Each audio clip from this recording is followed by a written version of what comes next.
So Israel has provided tons and tons of tangible physical evidence that the UN Relief Workers Agency, UNRWA, and the UN themselves have been actively involved on the side of the terrorists against Israel, even in the education to hate Israel and the Jews. They were busy with that all along, and the proof is in the pudding. And the Israelis have been showing this as they find it every time.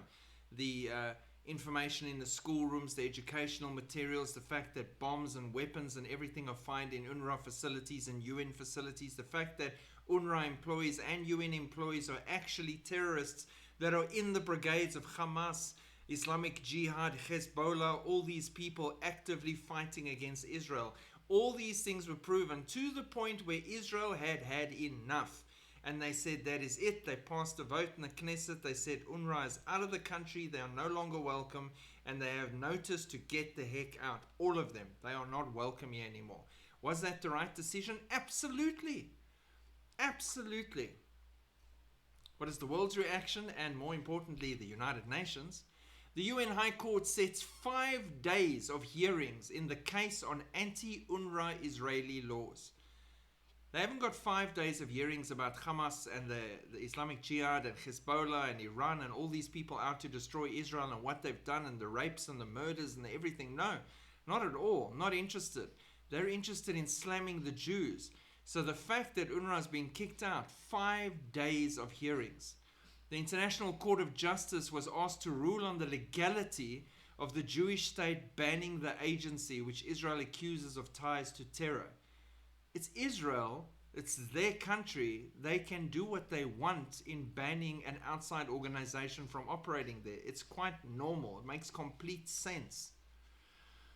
The General Assembly passed a resolution in December by 137 to 12 vote seeking an advisory opinion from the court about Israel's anti-UNRWA laws, which the Knesset passed in October, which took effect in January.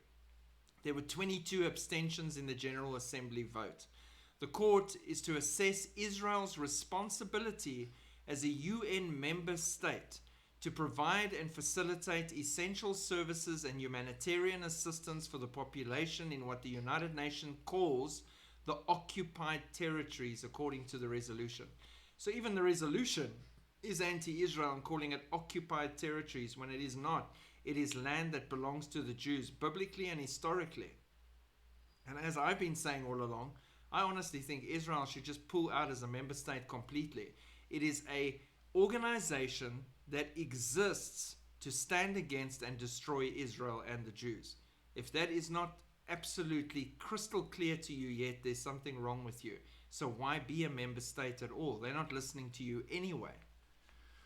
The hearing is slated to run from April the 28th to May the 2nd, with 44 states and 4 international organizations scheduled to present statements. Israel does not plan to participate. The United States does. Almost all of the first day of hearings is reserved for testimony by the United Nations and the Palestinian Authority. The two groups that are 100% aligned in their hatred and bias against Israel historically. They have the entire first day to talk bad things about Israel.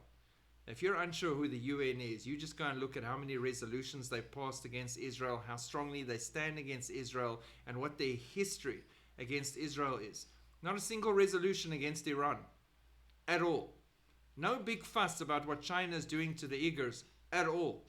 None of those nations are even in the crosshairs because they're not Jews and they're not Israel.